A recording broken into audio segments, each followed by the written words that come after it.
Welcome back to my channel again. In today's video we are going to study about factors affecting rate of transpiration.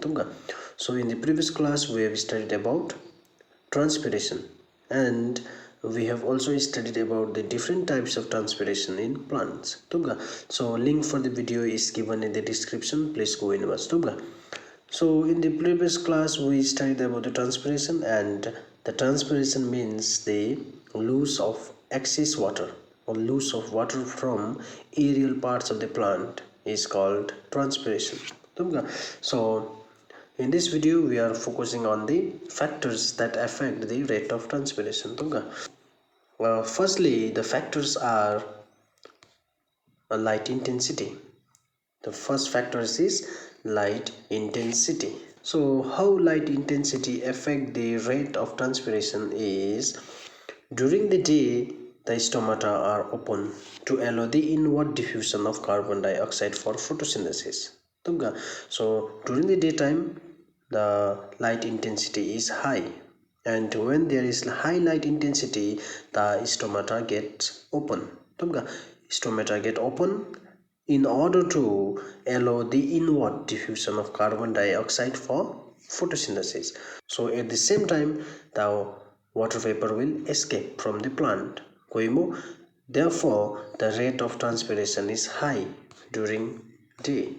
So during night the stomata remain closed, and during the day when it is cloudy the stomata are partially closed.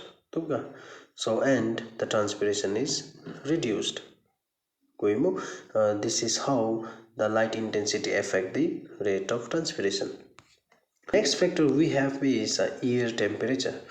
So how air temperature affects the rate of photosynthesis?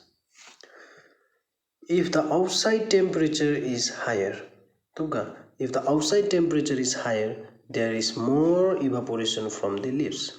Therefore there will be the more transpiration in plants. So higher the air temperature, higher the rate of transpiration.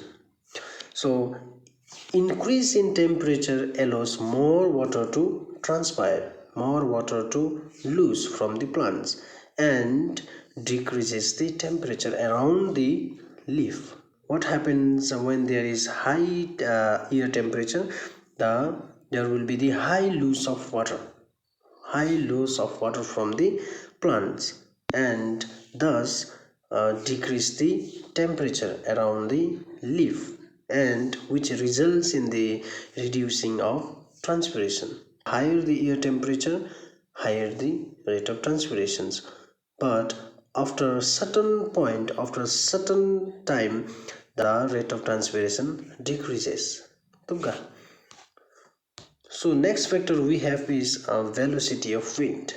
So how the velocity of wind affect the rate of transpiration is, the transpiration increases with the velocity of the wind.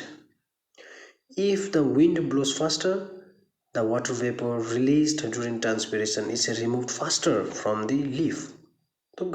So the air outside the leaf is less saturated with water vapor, hence the more transpiration take place. So which means the velocity of wind is directly proportional to the rate of transpiration. So next factor we have is a humidity. So how humidity affects the rate of transpiration? So low and high humidity directly affect the transpiration. When the humidity in air is high, the transpiration is reduced. When the humidity in the air is high, the rate of transpiration is low. So high humidity in the air reduces the rate of transpiration. So higher the humidity, lower the rate of transpiration. And lower the humidity, higher the rate of transpiration. This is how the humidity affect the rate of transpiration. And thank you for watching, and if you haven't subscribed to my channel, please do subscribe for more videos. So thank you and see you in the next video.